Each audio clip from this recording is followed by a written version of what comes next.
today I'm going to go through the pure sounds. I'm going to use this speed sound chart and I'm going to go through all the sounds that we have done to date.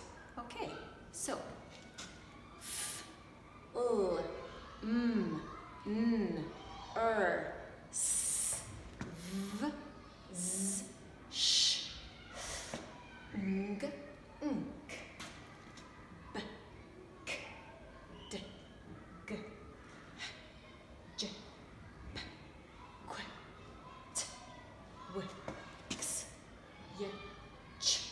These are our vowel sounds, so these are our short vowels. A, e, o, a. And these are our stretchy ones. A, E, I, O, U. Got another U. We say it the same way in Scots, so we're just going to put them together. U, R, or, ow, and oi. Now for some of these, we've put 2 letters, but we teach children 2 letters, 1 sound.